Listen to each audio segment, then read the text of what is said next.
Bennett reste tout de même un sioniste fervent, un sioniste, on peut même dire de droite, et donc au départ, il y a cette position ferme de ne pas vouloir faire ses concessions donc au terrorisme.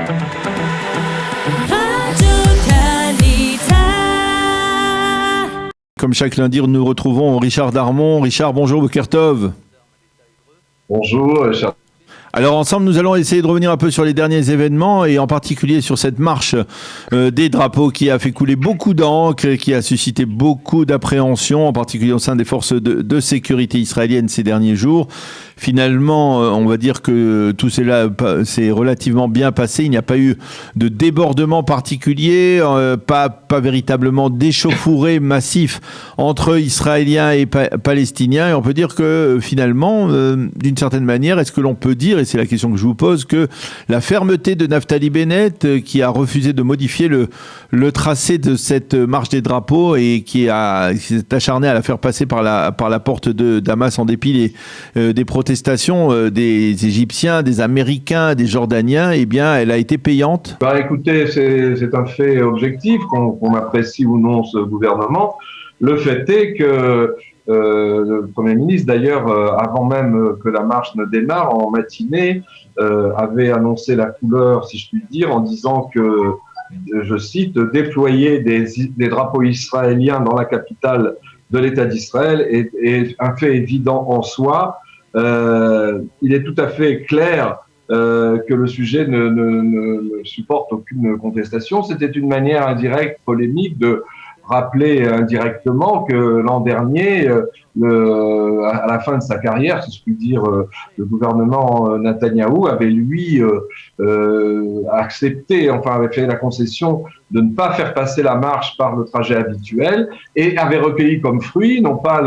la neutralité du Hamas, mais justement, vu cette position de faiblesse, bien le Hamas, on s'en souvient, avait tiré des fusées non seulement sur la région de Jérusalem, dans l'après-midi même du Yom Yerushalayim, mais dans la soirée sur plusieurs villes d'Israël. Et il s'en était suivi, on s'en souvient, des émeutes très violentes dans les villes mixtes. D'ailleurs, à noter, fait symptomatique que hier, parallèlement, vous l'avez annoncé aux auditeurs, parallèlement à la grande marche des drapeaux de Jérusalem, des centaines, voire quelques milliers d'Israéliens, pas forcément habitant les villes en question, mais enfin on fait une marche des drapeaux, une petite marche des drapeaux à Lod, où avaient eu lieu les émeutes les plus terribles de l'an dernier, et aussi à Saint-Jean d'Acre et à Ramleh, dans 3 villes mixtes où il s'était passé vraiment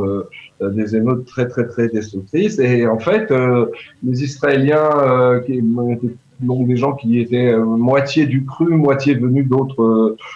lieux, mais enfin ont tenu cette marche comme pour affirmer que désormais on pouvait manifester où l'on voulait avec des drapeaux israéliens. Alors il faut dire aussi, Daniel, que malgré tout, un fait assez étonnant, je dois dire, c'est la fermeté du ministre de la Sécurité intérieure, le travailliste Omer Bar-Lev, qui a maintenu sa décision. Certains craignaient au centre et à droite qu'il recule au dernier moment en craignant de provoquer le Hamas. Eh bien non, Bar-Lev, il est allé aussi de sa petite phrase hier dans le Conseil des ministres et il a dit ceci: si nous avions fait la concession de modifier le trajet de cette marche face aux menaces terroristes et en nous empêchant de déployer des drapeaux de notre pays dans notre capitale, eh bien, nous n'aurions pas connu un seul jour de silence et nous aurions oblitéré notre avenir de manière dramatique. Ce sont des propos assez étonnants dans la bouche de Bar-Lev, qui avait déjà fait des concessions et fait preuve de beaucoup plus de mollesse. Donc, on peut dire nonobstant ce qui va pouvoir se passer dans les prochains jours, voire même les prochaines heures, si le Hamas va aller un peu plus loin que le petit baroud d'honneur dont il s'est payé le luxe assez facile hier en faisant tirer 5 à 6 roquettes, non pas vers Israël, mais vers la mer, comme pour dire aux Israéliens, on a un arsenal qui peuvent vous atteindre si on le souhaite. Eh bien, si le Hamas change d'idée, bon, il pourrait y avoir une queue de comète à cette journée, mais le fait est que elle est quand même à mettre au crédit de ce gouvernement, critiqué par l'opposition de droite et par l'extrême droite comme étant un gouvernement de concession unilatérale vis-à-vis du secteur arabe. Or, en fait, c'est exactement le contraire qui s'est passé hier, et il faut quand même le retenir. Alors, est-ce que Naftali Bennett a usé de cette fermeté pour tenter de reséduire, de reconquérir sa droite nationaliste? C'était une occasion, on va dire, rêvée pour lui. Ou alors c'est véritablement en tant que Premier ministre, sans aucune démarche, on va dire, de politique politicienne? Écoutez, Bennett a quand même, au-delà de sa tactique et sa stratégie d'avoir formé cette coalition avec des partis qui sont pas du tout du même bord que lui, Bennett reste tout de même un sioniste fervent, un sioniste, on peut même dire de droite, et donc je pense que, si vous voulez, au départ, il y a cette position ferme de ne pas vouloir faire ses concessions donc au terrorisme, mais en même temps, l'un va avec l'autre, c'est-à-dire que tout comment dirais-je, en se montrant ferme, eh bien, il a marqué des points vis-à-vis justement de son électorat, si on peut dire, ou en tout cas de ceux qui l'ont critiqué, un électorat plus à droite, et aussi des membres de la coalition plus à droite, qui avait déjà fait défection, comme Idit Silman il y a quelque temps. Et donc, si vous voulez, il a fait d'une pierre deux coups. Il a pu, excusez-moi, il a pu donc marquer indéniablement certains points en se montrant ferme. En dehors de cette tension donc provoquée par les menaces du Hamas autour de cette marche des drapeaux, on reprend l'activité parlementaire aujourd'hui. On le disait dans le journal d'information ce matin, la Knesset revient avec une coalition qui est toujours extrêmement fragilisée, et on a véritablement du mal à voir comment la Knesset, comment la coalition va se maintenir. Est-ce que vous avez le sentiment que cette coalition peut continuer à essayer de jouer le jeu, de compter sur le soutien de l'opposition, ou alors finalement, à chaque fois, il y aura une difficulté et on ne pourra pas faire voter des projets de loi. Par exemple, le projet de loi de Sharon Haskel, qui est une députée donc du parti Nouvel Espoir sur le cannabis, eh bien, il n'est pas soutenu par le parti Raham, donc il manque des voix à la coalition. Point par point, il y a aussi un autre projet de loi important qui n'a pas été adopté, qui est sorti de l'ordre du jour, même puisque le délai pour le présenter a atteint la forclusion. C'est le projet de loi qu'avait préparé Gideon Sa'ar, le ministre de la Justice, pour empêcher un Premier ministre inculpé de se présenter donc à nouveau au poste de Premier ministre, et ça visait évidemment Benjamin Netanyahou. Donc on pourrait comme ça énumérer beaucoup de projets qui resteront en rade, mais je crois que cette précarité constante et même aggravée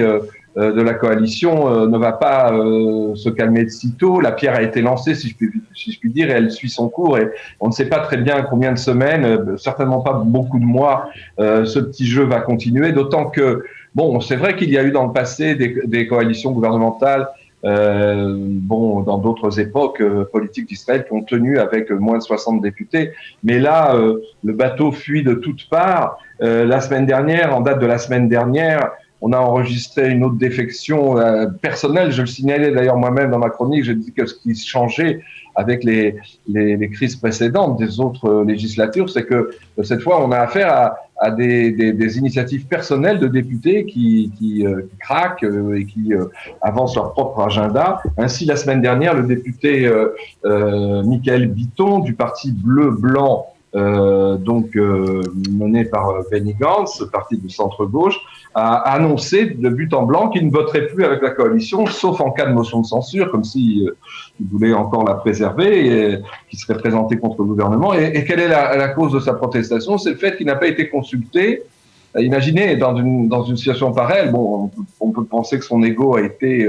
endommagé, mais il n'a pas été consulté lors de la réforme en cours, de la préparation de la réforme en cours du système des transports israélien, qui a été préparé par la ministre des Transports, Merav Michaeli, et donc pour, je dirais, accuser sa déception, eh bien, il a décidé de ne plus voter, notamment les projets de loi, avec la coalition. Alors, plus grave encore, comme signe de précarité, c'est que la Haute Cour de justice est en train, si vous voulez, de statuer de manière définitive sur l'évacuation de ce qu'on appelle l'avant-poste illégal de Homesh, qui était devant lequel, en décembre dernier, a eu lieu un attentat sanglant et qui fait l'objet de polémiques entre la droite et la gauche, et aussi les habitants de Judée-Samarie, puisque cette localité illégale, ce qu'on appelle un campement illégal, se trouve donc en Samarie. Et la Cour de justice va statuer, et Yair Lapid a déjà annoncé la couleur, le chef du parti Yesh Atid. Il a dit ceci: l'establishment de la défense, ce sera lui, l'establishment de la défense, qui va décider si oui ou non Homesh serait évacué, nonobstant, a-t-il voulu ajouter, les problèmes actuels de la coalition, ce qui revient à laisser en fait Benny Gantz, ministre de la Défense, à laisser ce ministre-là être l'arbitre d'un dossier qui risque fort, là, de coûter encore le peu de marge dont bénéficie Bennett à la Knesset. Et puis alors, il y a un troisième élément qui est quand même un élément assez nouveau, assez marquant. Il y a un sondage qui a été publié en fin de semaine dernière par le Jerusalem Post, le quotidien en anglais, qui a été réalisé par l'Institut Panes Research, qui montre, et c'est quand même assez, c'est le premier sondage du genre, qu'après un an d'expérience, si vous voulez, assez inédite de la participation d'un parti arabe à une coalition qui lui permet d'ailleurs d'exister, puisque comme on le sait, sans les 4 voix du parti RAM, eh bien, cette coalition depuis longtemps aurait chuté. Eh bien, ce sondage a établi, c'est un chiffre assez étonnant, presque les 3/4 des Israéliens, en fait 69%, interrogés, ne souhaiteraient pas la participation d'un parti arabe dans le prochain gouvernement. 22% oui seraient pour refaire l'expérience, 9% sont sans opinion. Et un autre chiffre intéressant dans ce sondage, c'est que puisqu'il s'agit des Israéliens en général, un échantillon où on tient compte en calcul relatif des opinions des 2 millions d'Arabes israéliens, eh bien, à noter que 44% des Arabes israéliens eux-mêmes qui ont été interrogés dans ce sondage considèrent que cette expérience avec RAM est un échec, et quant à eux ne souhaiteraient pas, pour d'autres raisons bien sûr, participer au prochain gouvernement israélien. Enfin, dans le même sondage, sans que les répartitions aient été très affinées, il ressort que Binyamin Netanyahou, le chef de l'opposition, et le Likoud disposeraient d'une majorité de plus de 61 députés, entre 61 et 63 députés, pour former le prochain gouvernement, donc avec les partis religieux et avec,